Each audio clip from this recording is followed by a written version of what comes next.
sipi-sipi ninyo. Merong isang media practitioner sa Maynila, babae, di ko napapagitin ang pangalan, mga sumigat pa. Hindi makamove on. Hindi siya makapaniwala bakit daw si Rodante Marcoleta naging number 6. Hindi niya kasi binabasa yung ating mga kababayan katulad ng inyong mga kamag-anak at kayong lahat. Hindi ba niya alam kung gaano ang kinontribute na boto ng lahat ng OFWs? Bakit hindi niya alam yun? Bakit tinitingnan niya? Ako na lang tinitingnan niya. Paano nangyari yun? Sabi niya.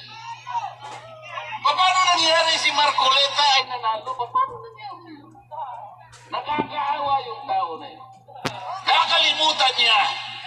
Nakalimutan po niya napakaraming nagmamahal pala kay Rodante Marcoleta. Ngayon po, masasabi ko na sa inyo,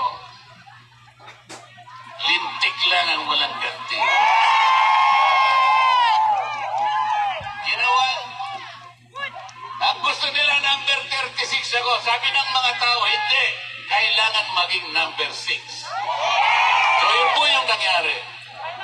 Yun po ang nangyari. Umanda sila. Ito pong impeachment na kinakasan nila, bahala sila.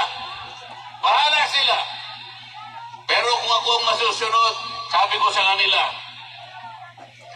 para mabawasan ang kahihiyan ng ating gobyerno, para hindi na mapahiya ang administrasyon, tigilan nyo na. Tigilan nyo na para hindi na mapahiya. Ngayon, kung gusto nyo mapahiya, o ituloy nyo. Hindi rin naman kayo mananalo. Kahit saan tayo mapunta, hindi mananalo.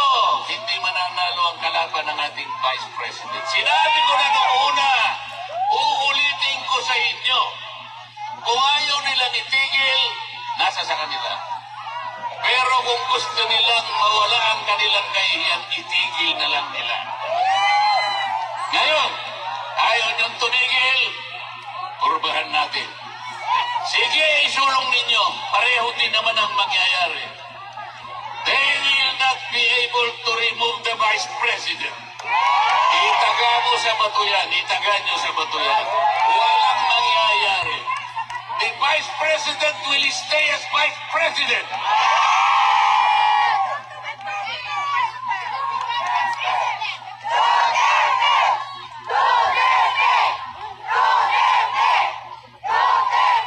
Malungkot lang po ako sapagkat bago ako pumunta rito, gumawa po ako ng request sa ICC.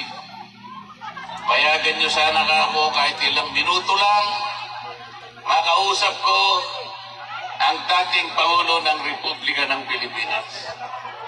Nakikiusap ako sa inyo, sabi ko, sapagkat gusto ko siyang makita ng personal para personal kong sabihin sa kanya ang aking pagpapasalamat. Dahil ako po'y naging senador dahil sa tulong niya. Yes. Marami pong tumulong sa akin, ngunit siya ay malaki po ang naitulong niya sa akin. Naghintay po ako ng mga ilang araw. 1 linggo siguro o mahigit pa. Hanggang ako po'y tumulak papunta rito, wala po silang ibinigay na sagot sa akin. Sa aking palagay, hindi rin po ako makakapasok para makausap ko man lang. Kahit na ba 3 minuto ay hindi nila ako bibigyan. Anong klaseng justisya naman yung ICC na yan? Yes. Dito pa naman sa Europa. Ang akala ko dito mas matatag, dito mas malinaw ang justisya sapagkat magagaling silang mga tao. Pati ba naman yung 3 minuto o 5 minutong ihingin ko lang, makausap ko man lang, makita ko man lang, mahawakan ko lang ang kamay, makita ko lang kung anong kalagayan niya. Sapagkat malaking bagay naman po. Para sa isang tao na kagaya niya. Hindi po nila ibibigay siguro sa akin. Ala. Tidyo. Mamaya po, magpapakasakali akong pumunta ron. Makita ko man lang yung lugar kung saan siya nakapiit. Pero huwag tayong mawawala ng pag-asa.